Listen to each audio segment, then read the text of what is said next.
Lá, como a gente discutiu lá no início dos slides, uma identificação rápida da PCR e início das compressões. Tá? Depois, na prática, que a gente vai fazer um pouquinho. Deixa eu colocar aqui. Só um pouquinho. Depois, na prática, a gente vai discutir esses quesitos. Mas a identificação precoce pelo socorrista, pelo profissional de emergência, é totalmente determinante no desfecho da ocorrência, para iniciar o procedimento ou não. Frisa muito para o leigo identificar rápido uma situação que precisa de uma compressão ou não, mas principalmente para o nosso socorrista, saber identificar os sinais de parada cardiorrespiratória e iniciar o procedimento. Tá? O início, não retardar o início da compressão, certo? Profundidade adequada. Qual a profundidade adequada de compressão? Então, no adulto, de 4 a 5 centímetros de profundidade na compressão.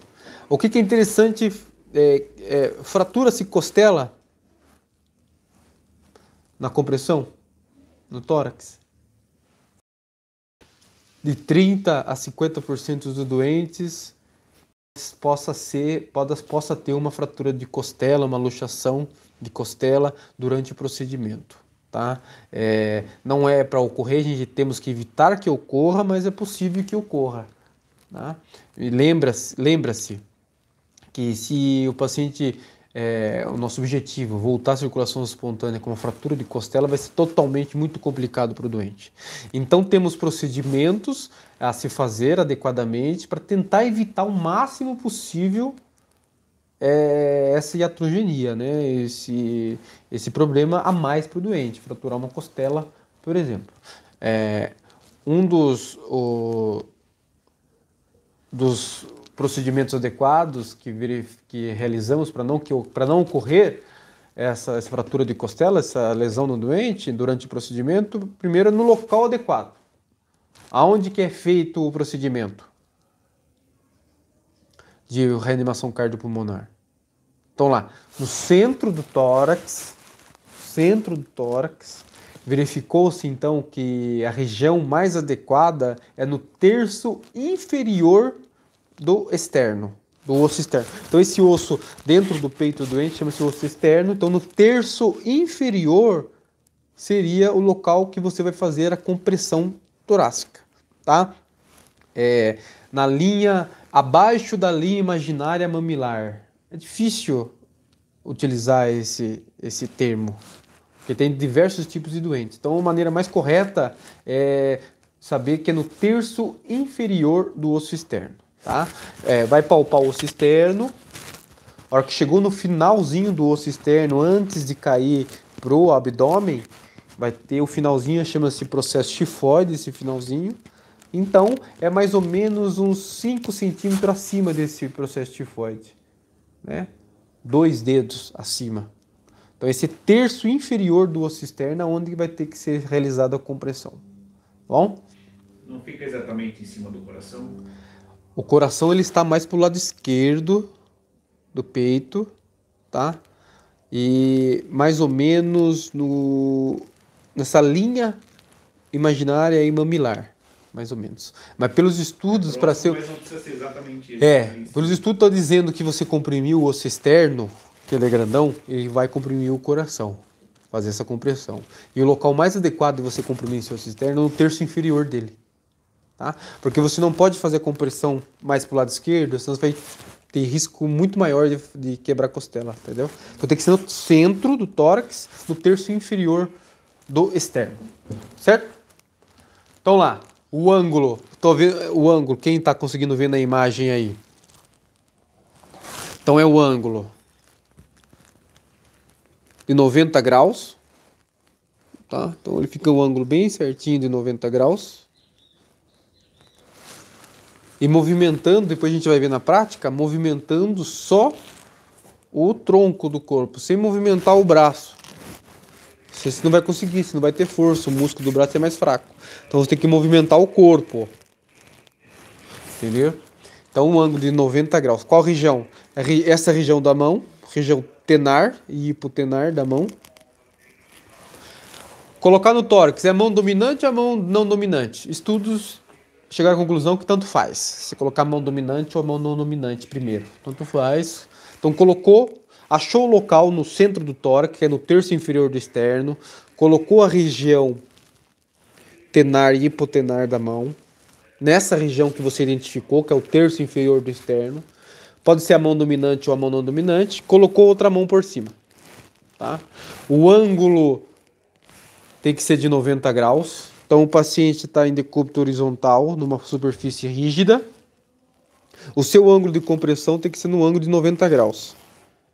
Não pode ser no ângulo inclinado, porque você vai forçar um lado do tórax e vai ter mais chance de ter fratura. Tá?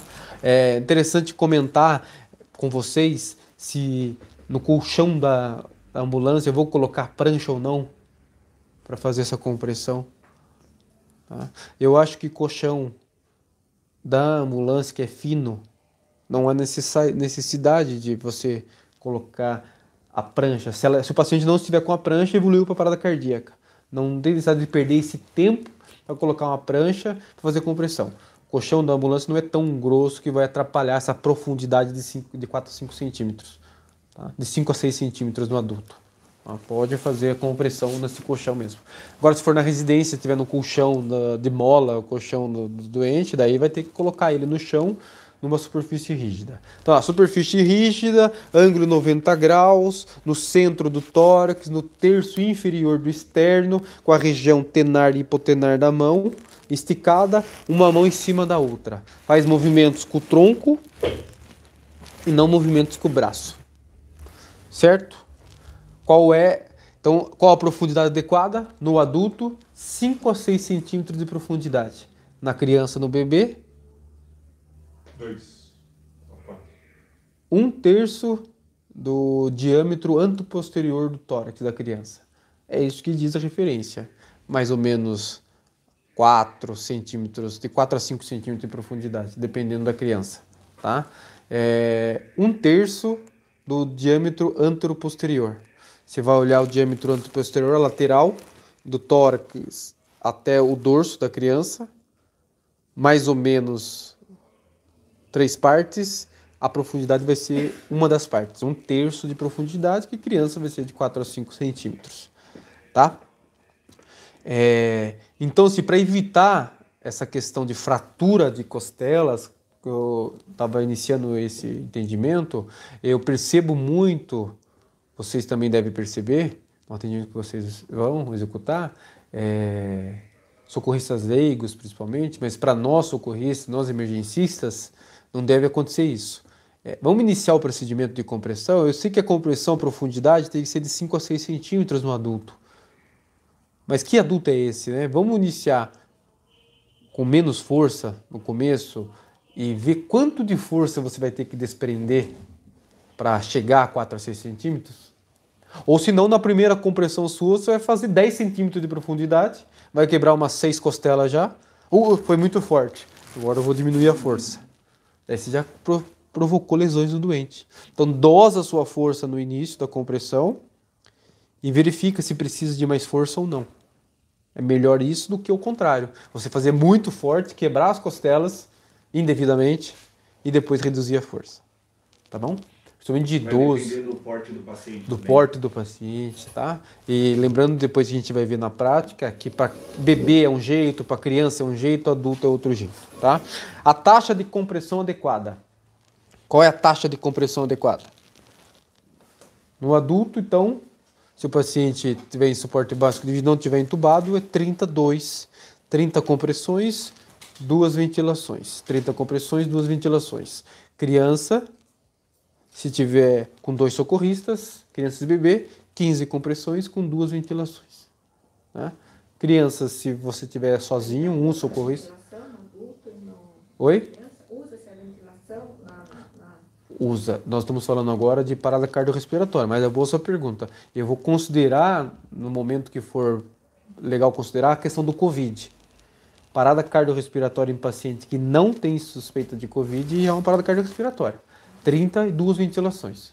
Porque outros cursos que eu fiz foi enfatizado no seria numa situação dessa mais a compressão do que a ventilação? Então, quando é leigos, existem 3 categorias. É boa pergunta da Elaine aqui. A Elaine falou que alguns cursos que ela foi, o pessoal frisou mais na compressão só, quase chegando à conclusão que não precisa da ventilação. Isso. Né? Então é interessante de chegar, boa pergunta. Pode ser que seja dúvida de algumas pessoas. Para a American Heart Association existem 3 tipos de prestadores de RCP, vamos dizer assim, executores do procedimento. Temos o leigo não treinado, o cara que não sabe. Esse cara ele vai ser instruído a verificar se está inconsciente e se tem uma respiração normal, então ele vai frisar só na compressão. Só na compressão. Temos o leigo treinado, que ele não é profissional de saúde, mas ele tem o treinamento. Esse leigo treinado, ele pode fazer só compressão. Se ele se sentir seguro e tiver o equipamento, ele pode fazer a ventilação. Tá? E existe o profissional de saúde que vai fazer a compressão e a ventilação. Tá? Então, difundido por todos os lados aí, como eu falei lá no início, é mais importante fazer a compressão, identificar e começar uma compressão do que ventilação, para leigos de uma maneira geral, entendeu? Por isso que talvez um curso que você tenha ido, eles tenham frisado nisso. O importante é a compressão, porque para os leigos, a grande massa, de uma maneira geral, o mais importante é compressão. Isso. Para nós, profissionais de saúde, se tiver o equipamento disponível lá na hora, no atendimento, é compressão e ventilação. Tá bom? Adulto, 30, a taxa de compressão, 2 ventilação. Criança, 15, bebê, 15, 2. Lembrando que o recentemente nascido, o neonatal lá, é um protocolo específico à parte que vamos discutir numa aula à parte. Tá? Então, pediatria e 15, 2 com 2 socorristas, adulto, 32. Tá? Velocidade de compressão, que é a taxa, a velocidade. De 100 a 120 compressões por minuto, tá? 100 a 120. Eu uso uma dica para não errar, a cada segundo você faz 2 compressões. 1, 2, 3, 4, 5. Você pode ter um marcador no seu celular, hoje tem diversos aplicativos. Eu uso o chamado ACLS Helper, que é um aplicativo excelente. Temos o marcador de tempo de compressão. Você pode marcar. Tem o temporizador que você pode regular no seu celular, que ele faz um alerta sonoro a cada segundo. Então você sabe que a cada segundo você tem que fazer 2 compressões, que vai dar 120 por minuto. Tá? Então tem diversos dispositivos tecnológicos hoje para nos auxiliar nesse procedimento. Então a taxa de compressão é de 100 a 120 por minuto. Certo? Minimizar pausas na compressão. Então tem que tentar, no atendimento de emergência, o máximo possível, tentar não parar compressões por algum procedimento. Vamos comentar aqui daqui a pouco, existem alguns procedimentos específicos que vale a pena. O benefício é muito melhor que você dar uma pausa momentânea, por exemplo, para entubar um paciente de Covid, funcionar um acesso venoso às vezes, dependendo da situação. A orientação, a indicação não é para parar a compressão, para entubar o doente, para funcionar acesso venoso, etc. Mas se não está conseguindo, ou se a situação ali é complicada, só tem aquele acesso disponível, eu verifiquei os 2 braços, aquela única veia que eu estou sentindo ela, que é a segurança, é melhor conseguir ela do que não conseguir. Então, né? Dá para ter uma pausa não muito rápida, de 5 segundos, para você conseguir essa punção, ou para entubar o paciente difícil também tem essa pausa. Mas é minimizar o mínimo possível. Minimizar o mínimo possível é bom, né? Tá? Isso porque as drogas também são importantes, né? Muito importante. Então é muito importante ter um acesso venoso. Tá? Então a posição adequada a gente já discutiu onde que é a execução. Desfibrilação precoce e administração de adrenalina. Então, o principal que faz parte do elo da sobrevivência, o terceiro elo lá, se vocês lembrarem, é desfibrilação precoce. Então, tem que colocar o Opado-DEI o mais rápido possível, colocar o monitor cardíaco no suporte avançado o mais rápido possível, identificar esse ritmo e fazer a desfibrilação precoce se necessário. o mais rápido possível. Tá? Qual o momento que eu vou colocar então o desfibrilador e disparar o choque se for necessário? A partir do momento que o equipamento está disponível. Tá? Então o equipamento está disponível, você vai instalá-lo e vai verificar o ritmo e vai disparar o choque ou não. Tá?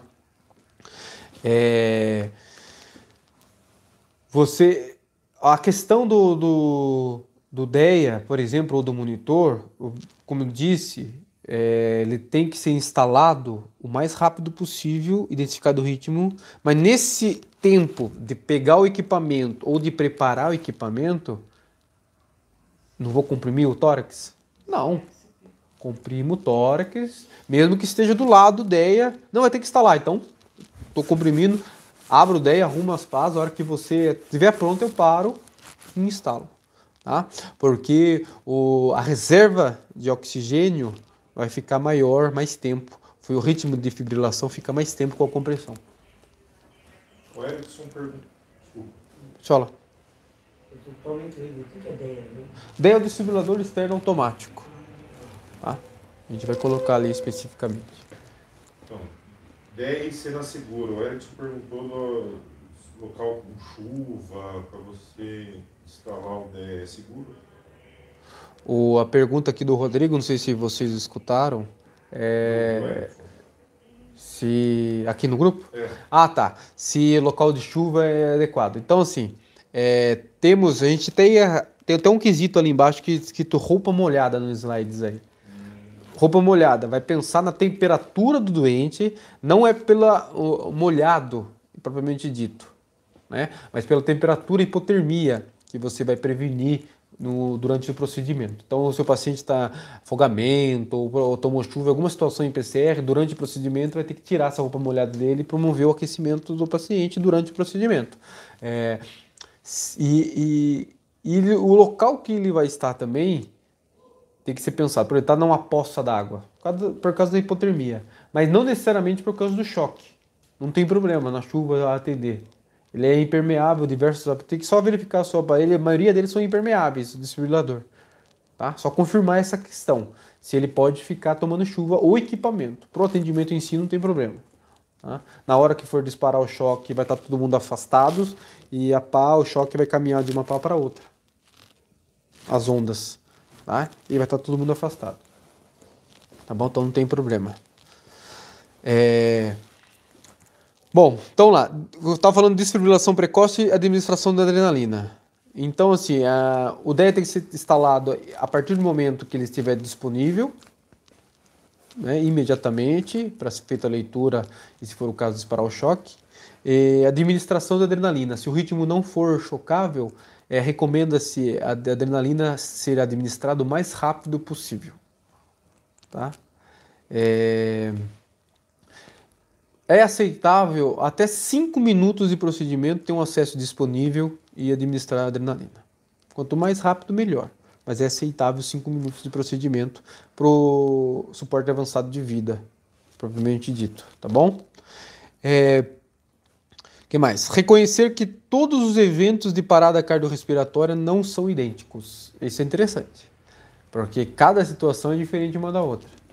Nós sabemos disso que é tendo emergência. Então, se a ocorrência vai com esse pensamento já, que todos os atendimentos de parada cardiorrespiratória é diferente entre si, porque não existe só um atendimento, existe só um paciente, só um tipo de atendimento, só uma sequência, ou só a sequência importa? Não, tem diversos outros fatores, como a gente discutiu lá, de óbito evidente, cena segura, tem um monte de coisa envolvida no atendimento de RCP, de parada cardiorrespiratória. Então temos que ter em mente cada ocorrência diferente uma da outra. Cada ocorrente temos que parar, pensar e conversar com a equipe, tomar decisões, tá bom? Não vai pensando que é ocorrência fácil. Então cada ocorrência é diferente. Bom, outro item aqui, cânula orofaríngea, Guedel. Coloco ou não coloco? Tá? Então é interessante, você vai ter que fazer essa abertura de via aérea. Pessoal, estamos falando especificamente de parada cardiorrespiratória, considerações sobre Covid e vamos falar daqui a pouco. Vai fazer a abertura manual do via aérea para fazer uma ventilação com o dispositivo bolsa-válvula máscara, com o AMBU. Então precisa abrir essa via aérea. Você vai posicionar, vai fazer a ventilação e vai ver expandir o tórax. Você pode posicionar com a mão, se você conseguir, mas ainda é muito mais interessante e mais, vai ajudar muito mais o socorrista se ele usar a cânula de Guedel, cânula orofaríngea, para fazer o procedimento de reanimação. Então é totalmente indicado você colocar uma cânula orofaríngea no paciente para iniciar o procedimento de RCP, para você ventilar o paciente. Tá? Lembrando que fez a posição adequada da máscara, viu a elevação do tórax, ou seja, está expandindo o tórax adequadamente. Colar cervical versus estabilização manual do doente, da cabeça do doente durante o procedimento. Qual que seria mais indicado? O paciente em RCP, você coloca suspeito de trauma, caída da própria altura. Põe colar cervical ou não põe colar cervical? Parece óbvio pôr o colar cervical, mas tem que tomar cuidado. O colar cervical muitas vezes vai atrapalhar o procedimento, ventilar o doente adequadamente, vai atrapalhar colocar o dispositivo no suporte avançado de vida, vai atrapalhar entubar, toda essa questão. Então é recomendado, quando possível, que faça o controle manual da cabeça durante o procedimento de RCP, tá? Do que colocar o colar cervical. Não que é proibido, pode colocar o colar cervical. É totalmente indicado também, mas é mais recomendado, se for possível, se tiver uma pessoa disponível ou ter escorrido suficiente, que faça o controle manual da cabeça. Né? A posição de quem está na via aérea, se conseguir ficar o controle com a cabeça, com o joelho, a gente vai ver depois. Tá? Então pondera isso aí, colar cervical, controle manual, na hora da ocorrência. Transporte é outra coisa, falando atendimento da ocorrência em si. Tá? E a roupa molhada, como eu falei, temos que pensar nessa hipotermia, que é uma situação adversa de parada cardiorrespiratória. O paciente em afogamento, estava na chuva, então tem que